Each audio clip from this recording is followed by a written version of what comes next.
Everybody feels too busy, right? Part of that dependability in action is really about being proactive and being reflective of the truth and the honesty around the likelihood of you actually either showing up in the way that it represent what the expectations are or whatever the deliverable that's being asked from you. And I think if a leader doesn't trust people in their team to get something done, they're gonna hold on to it, right? They're gonna do it themselves. In the workforce space, we struggle with honesty because of depending on different reactions we might have received in the past or current reactions that we get from our team or our supervisor or manager. But the reality is, if you're not going to be able to meet the deadline, you're still going to face the consequence on the other end. And when it comes to dependability, we talk a lot about trust and honesty to yourself and honesty to your team. And I think if you don't have that trust there, some of those values like honesty or trust, it all sounds fine and dandy, but when it comes to what it actually looks like in action, sometimes those words are the ones that are the hardest to be actualized on a consistent basis. Welcome to the Workforce Success Podcast, brought to you by Mwano Consultancy. I'm Andrea and this is Deo, and we're here to share with you insights and information that we've learned through our work with various partners in a really practical and relevant way that helps you improve the work that you're doing. And today we're unpacking one of our 7 principles, dependability. So Deo, can you define dependability and why this concept is really important when it comes to culture and climate work with our partners? Yes, dependability is about being in a place where you feel that others have your back. That's pretty much the simplest way. Others have your back and you have others' back. And part of that is there's a rule of engagement that organizations have in place. And part of that engagement, it's operational, it's how you deal with other folks. And the important part of that is being able to, what you say that you're able to do, and same thing for others, what they say they're able to do. And that's really important because dependability it's driven by trust, reliance, right? Being able to rely on one another. And if you don't have that in an organization, it jeopardizes a lot of experiences that's operational related, but also people's ability to trust you.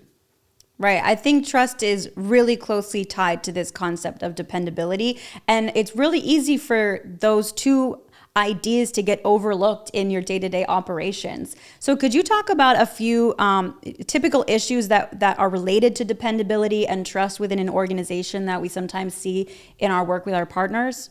Yeah, there's a lot of examples here. The one that we see often, and we work with different types of organizations. So some of our organizations we work with, they have employees that are hourly. Some of them are salary.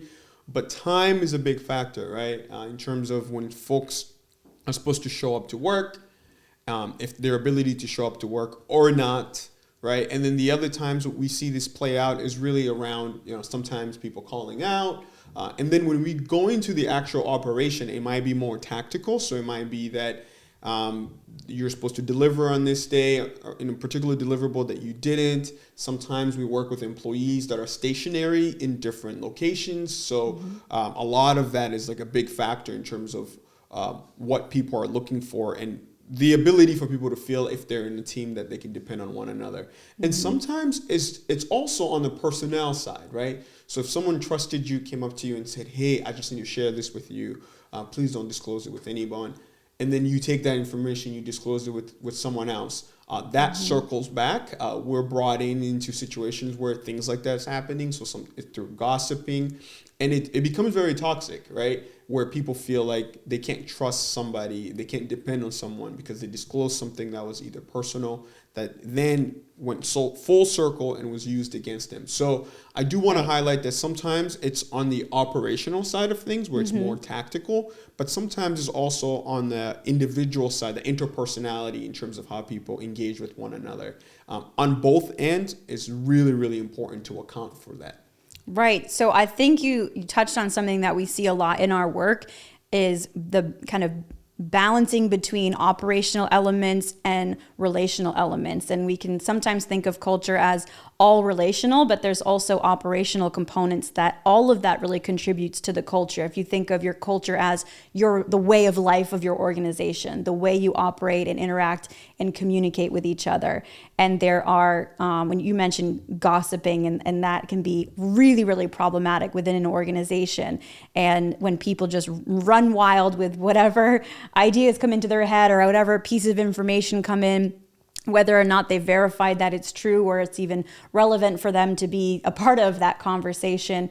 And that can really breed mistrust. So then people are, they see how others are operating. They see a culture of gossip, and that tells them, even if subconsciously they may not consciously be aware of this, but it becomes a place that they really can't trust the people around them. And that's really problematic, because when trust is broken down, then you don't have open and honest communication, and you can't rely on each other. Yeah, reliance is a critical thing, especially from an operational standpoint. We've worked with employees that are more white collar employees, so they might be administrator or a project manager or a customer success rep or all this different thing. And then we also work with employees that are out in the field or from an operational standpoint. But we find it's very common that reliance is a big part of how they make sense of the environment that they're in, that they work in every day, if they either feel that they can rely on their colleague or if they can't rely on their colleague. And sometimes it's also driven by rules of expectations, right? So in terms of what's expected of you as an employee or within your team. And when some of those things are broken, you find that some folks are always on the back end of those lack of trust or lack of reliance, because they have to pick up the ball or they have to go and clean up the mess of whatever that's occurred. Right. And we see that very often, that it creates a lot of adversity across many teams. And with many supervisor managers that we work with, we really try to emphasize that they need to be able to demonstrate it to their team, but then also hold people accountable. It gets a little complex sometimes with some of our partners, because they might have other legality that bounds their work dynamics. So there might be union employees or non-union employees, or so that's influenced by like bargaining agreement, right? So part of it's like there's certain things you can touch, certain things you can't touch. But at the end of the day, whoever is on the back end of the negative impact, they take that with them. So that's why it's important to have a very straightforward strategy of what does dependability looks like across your team, and then creating space for that to be demonstrated, and more importantly, to be able to acknowledge and reward folks that are constantly there, that people can rely on. And then those who might not be there often, are inconsistent, to be able to come alongside them to demonstrate what it looks like to actually be a dependable employee.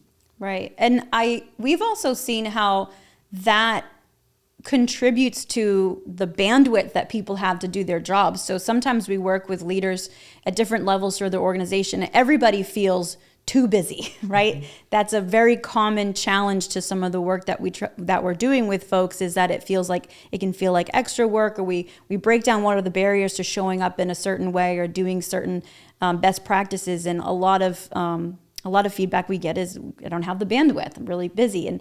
And so we look at concepts such as like delegating tasks. If a leader doesn't trust people in their team to get something done, they're going to hold on to it, right? They're going to do it themselves, and they're putting more on their plate, and they're not delegating things that they might need to delegate. And that happens from a leader to their direct reports, and it can also happen at a peer-to-peer level. If you don't have that trust there, then you might just take so much on yourself, right? And then your team might feel like, well, they don't, I could have done that, or I don't know, they're doing all this stuff on their own and not checking in with us. And it's because there's been a breakdown in trust, and there's a lack of dependability, right? And then it's exacerbated when you don't have open lines of communication to talk about, what's working, what's not working, and what you expect of folks.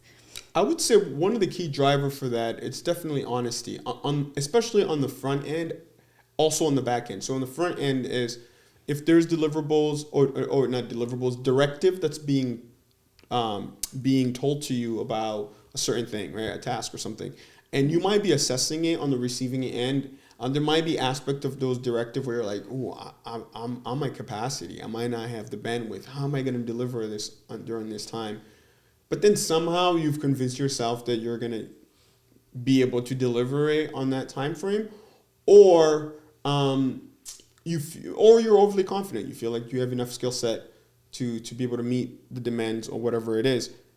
So the thing is about honesty is it's really important for you to be honest with yourself as an employee when you're on the receiving end of those directive, because at any point, if you realize that there might be an opportunity for you to not meet the expectation, that's actually when you disclose it. So that's on a proactive side before you're even on your own to do the work. Mm-hmm. Being proactive and being honest with yourself is important, and then you have to disclose it. You might say, hey, Andrea, by the way, that's great. Thank you for bringing that up to me. We're going to try to make it work. But the reality is that timeline you've given, it might not be realistic because right now I have this. Right. So by disclosing it, hopefully you have a receptive supervisor or manager to be able to talk to you and figure out maybe you can give up some of the other stuff for the time being so you can meet the demand that's presented now, or we might be able to include another teammate in there so you have extra help.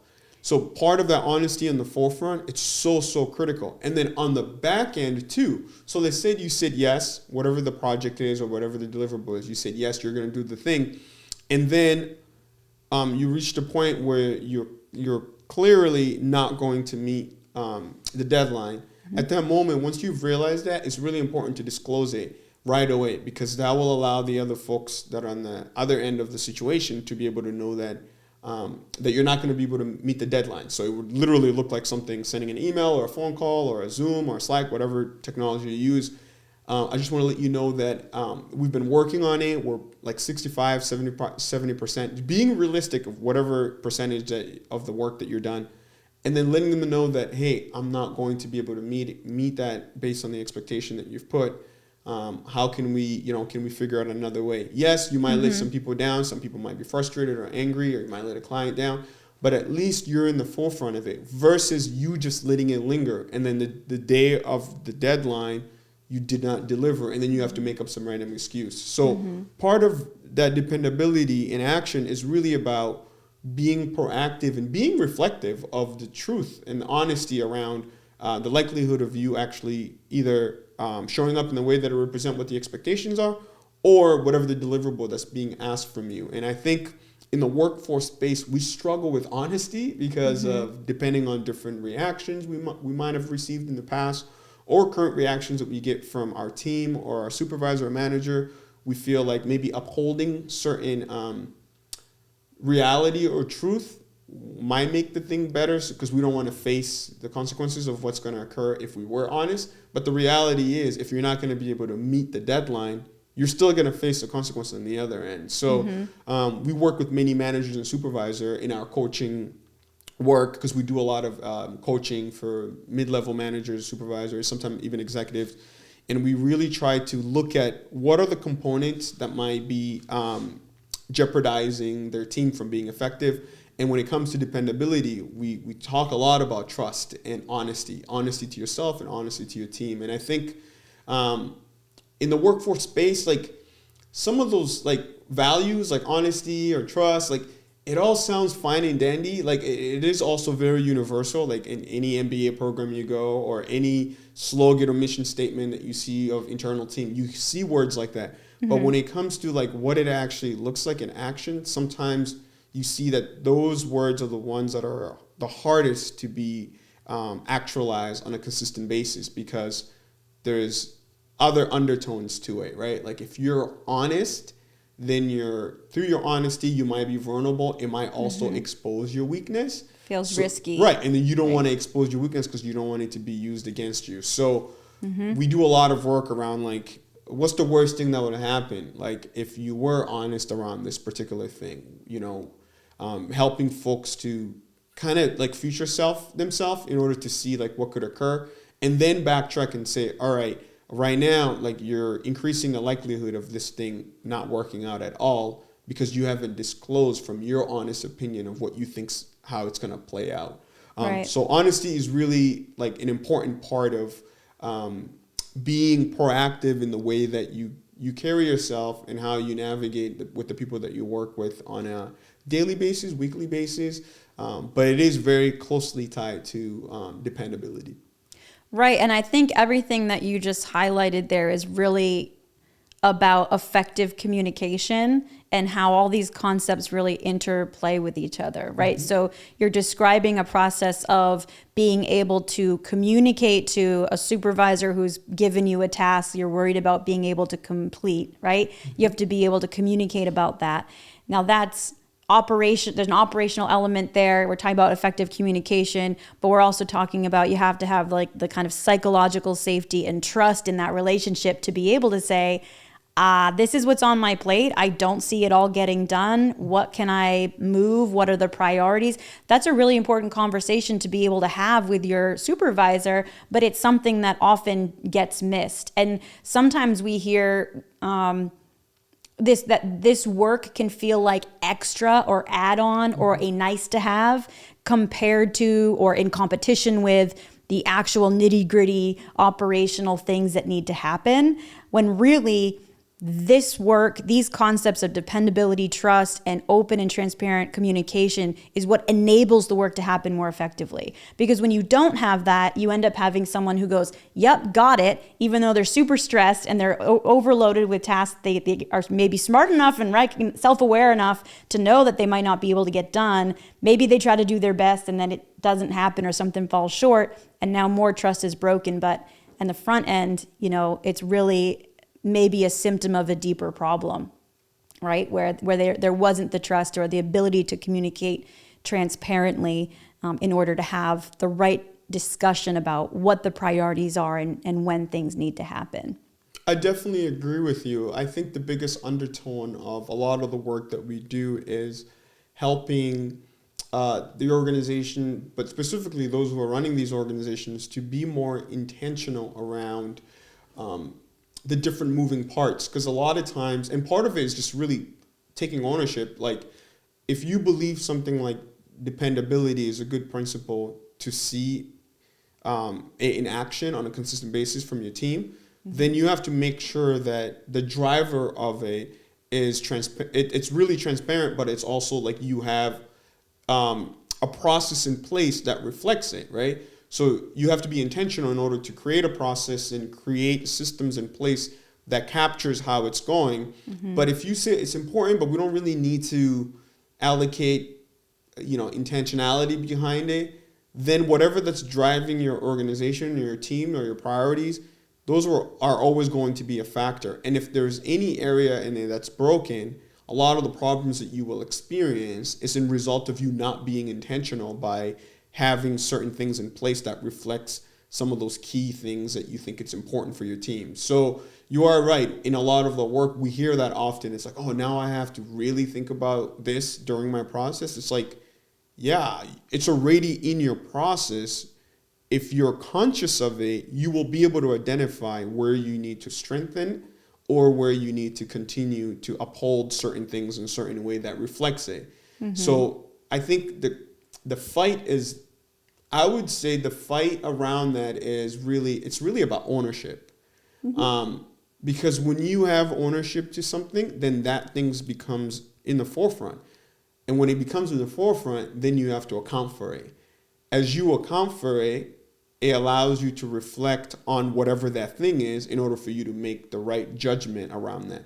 But it's much easier to say, I don't really want this in the forefront because it's causing me to feel this way, or it's causing me to slow down, or it's causing me to reflect on this. And I think in the workforce space, leaders and employees, they have their own priorities of the things that they want to think about, they want to reflect on when it comes to their daily task. Mm-hmm. And certain things, they'd rather those things be on the back end or be in the unconscious space.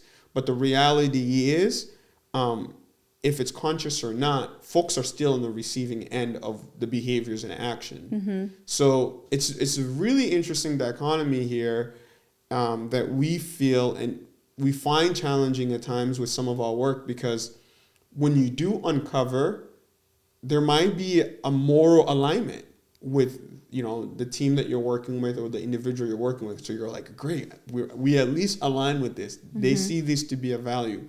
And then when you start reflecting on where it shows up in action, once you start identifying the gaps, a lot of times they push back, so they're going to say time, availability, there's so much on my plate. Or they blame others, right? They say, oh, that other person, oh, they've been here for this. It's like, no. What does it mean for you? Are you showing up in a way that, one of the questions that we always ask, we have a set of questions that we ask many of our partners that we work with in order to gauge them in their reflections. So we ask a question like, if we went to your team and asked them if they can depend on you, what would they say? Right? Because so now you're reflecting on it. Oh yeah, like if someone went to my team and asked them about dependability, if I'm dependable or if they can depend on me, what would they say? So then usually some folks are quick to talk about it from a positive stand, and then a follow up is, how do you know? Right? So what are things that you've done or you've heard that's reciprocal from your team regarding that particular principle in order to determine if you're actually showing up in a way that it reflects it. Right. And we often have aha moments working with different folks when we ask the question in that vein, because it forces them to reflect from the perspective of their team versus their own perspective. And for some, it is a very humbling experience when they realize that, wow, I've actually have never validated. I know that I've done this. It seems like it's received well, it's made an impact, but I've never really validated if that thing is actually how they're receiving it on their end. Right. So we do exercises like that, and we find they like to be very helpful in order to go back to the root of that particular thing. And then sometimes some folks, they might not feel like that dependability is on them. It's more on their employee. Like I need to depend on them versus them depending on me. I'm curious, what are some common mistakes that a well-intended leader, manager, supervisor, lead, what have you, might be making that could cause them to be perceived as less dependable by their team? Because if we just assume that most people go to work and they're actually trying to do a good job, right? And you think, I'm so busy, I'm working so hard, I'm doing everything, and I'm putting out all these fires, and I'm trying, I'm working, I'm staying busy. And then to do that empathetic exercise, to think, how does your team experience you, and how dependable would your team find you, and how do you know? That can be a humbling experience. So what do you think some, again, well-intended leaders might be mistakes that they could be making that could cause them to be perceived as less dependable by the people they oversee? I think a lot of the things that we see at times is consistency. So continuity, consistency, transparency, being a person of your word, right? If there's a set of expectation based on what your team needs from you, and you keep not showing up in the way that it reflects those expectations, if you're not doing it, you're not doing it. And what we find with many of the leaders that we work with, there's a lot of defense mechanism around excuses that they make. And some of the excuses, I always say, any excuse is valid. So I acknowledge when people make excuses, I say, oh, yeah, that's great. Thank you for sharing. Wow, that's unfortunate. But it still doesn't give you an exception from what's not happening and what's not occurring. Because if it's a capacity thing, then you're trying to fit too much within your cup that you don't have enough space to deliver. So as you make a commitment, or prior to making a commitment, when you're reflecting on it, you want to make sure that you're also accounting for that, right? You're accounting for time, resources. And on the receiving end, if you don't show up, it doesn't matter if you had well-intention by saying that you were going to do something. You didn't show up. You didn't do the thing. Right. And for most employees that are on the receiving end, that's how they're going to make sense of you. And can I add too, you mentioned expectations, right? Are you meeting their expectations? And one thing that I think gets missed is explicitly aligning on those expectations. Because your employees might have certain things that they want from you as a leader, that those are their expectations, and it may not be explicitly stated. So some supervisors, leaders might be letting their team down in ways they don't even realize because they didn't take the time to align on the front end, right? Or directly with each other. Here's what you can expect of me. What would you like to ask of me as your leader? And that doesn't always happen. And another thing that I've seen is just simple communication. So sometimes if you're in kind of like a middle management position, or when your team brings you an issue, and part of solving that might mean you have to go ask someone else something or go up the chain and you're waiting for an answer back. Sometimes if you don't communicate where that issue is, right? What action you're taking or who you've emailed or who you've asked a question of, the team doesn't see what you're doing. And if you don't circle back to them and communicate what action you've taken, you might be sitting there thinking, okay, that's in someone else's hands. I'm waiting for an answer back and then I'll let them know. But a week, 2 weeks, 3 weeks might go by and your employee is sitting there. All they've seen is nothing, right? They've witnessed a conversation with you, or they sent you an email. You said, yep, I'm on it. And then nothing for a while. And that's just a simple communication gap that is going to contribute to your team as seeing you as less dependable. So I think that's, again, where like direct, intentional communication, circling back to people and giving people updates can also come into play. I'm curious too, what are some other indicators if someone's thinking and they're listening to this and they're thinking, how do I know if my team finds me dependable? How do I know if my organization on a larger scale has a high or low level of dependability within the culture? What would some specific indicators be that someone could kind of just look at and get some kind of a gauge of where they might be at?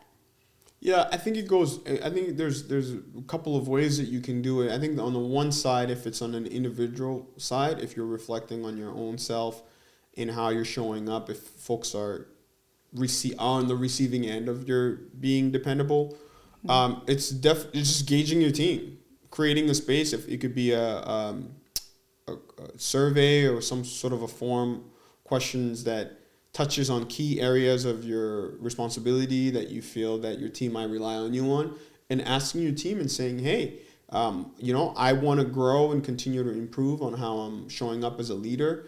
I just wanted to make sure that I'm getting your feedback in these areas, and please provide your genuine feedback pertaining to this. So that's one way. You can also do it through listening sessions, one-on-one. You have to definitely set the tone and really explain your intention so people understand what your goal is and what you're trying to achieve by getting the feedback. I also think that if it's much broader, you have to look at your kind of business priority and business operation to see what are the things that's driving your everyday workflow when it comes to dependability, and then have matrix, right? You have to look at like, do we meet our deadlines? Are we, how does our customers feel about our delivery, right? How often do we have to push our time frame out? How often are we saying sorry about stuff, right? Like those are actually things that you can look at. You can look at your email trails to see how often are we apologizing. Oh, I didn't know, or I didn't get to this. Oh, I'm so sorry that, like, a lot of times when it comes to dependability, if you're hitting it, you're not going to say sorry, right? If you met the deadline or if you accomplished whatever you needed to do, you're not going to say sorry, right? You're going to ask for feedback. How did it go? Was that what you were looking for, right? So if you look at your trail of how frequent you're saying sorry about something, or if you're asking for an extension, right? Those are all operational things that you can run matrix on in order to figure out how well you're doing as a team. And then it gives you opportunity to enhance certain things. I worked for a tech company a couple of years back, and we were selling our product based on future features. And it was really challenging because most of our clients couldn't use our product because they were waiting for what we promised them that we were going to get them. Did we hit our deadline? Heck no. So, and I was on the customer success side, so a lot of our partners were the ones reaching out. Hey, Dale, what's going on? Are we there yet? We were really hoping that we can deploy this for our pilot that's coming up. And then I had to, reach out to our product owner and say, hey, what's going on with the timeline? Most of the time, we couldn't deliver on the time frame that we said. And it created a lot of challenges. I had great relationship with our partners, but I couldn't control our product cycle. And it created a lot of mistrust because we were not dependable.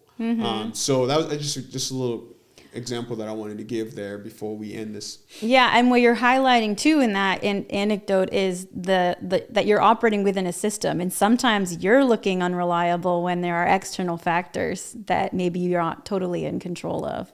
So just to summarize some of what you just said, to get a gauge into how the level of dependability either that people have with you or the health of your culture, you can directly ask for feedback from the team, either through surveys and listening sessions. And some of the things we have asked in the past are related to just straight up, do you feel like you can rely on your coworkers or your direct supervisor? Do you feel like they can rely on you? Do you have the information that you need to do your job? Do you have the resources that you need to do your job?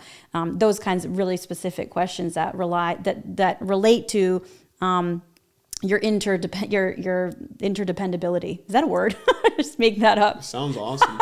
It makes I sense think to it's me. a word. Anyways. Yeah, interdependability, yeah. Yeah. And then there's also things you can observe in your work. So any individual can go, am I finding myself apologizing or asking for extensions? If I look at my email responses, do I tend to respond within a certain time period, or a lot of emails coming in and it takes a week, 2 weeks to get back to people? Those kinds of things. If we move forward to what can you do differently? What can you start to do to incorporate more dependability? Let's say you've gotten engaged in something you want to improve on. What tips would you give to employees, to leaders, and then larger organization, work that can be done to improve dependability within your culture? Yeah, I would say start by identifying 3 or 4 things that are closest to what you would hope to see as being in a team that's dependable of one another, or a team that displays dependability, and then figure out areas where you can track it, right? And I think that's a really important thing. And it has to be 360, like we mentioned earlier. You can use a survey, you can use some question. So that's on the front, that's an internal, but also in front facing. So if you're customer facing, you can do the same thing. And a good customer success strategy is being able to get the feedback from your customer and how your experience is going. And that's the same thing internally. When you care about your culture and your team and their effectiveness and efficiency, you can pinpoint certain behaviors that positively will show if a team is showing up for one another and they can rely on one another, and track it. And really figure out what it looks like. And then as you identify where the areas where it's occurring positively, maybe it's a few folks that display it, how can you train on it? How can you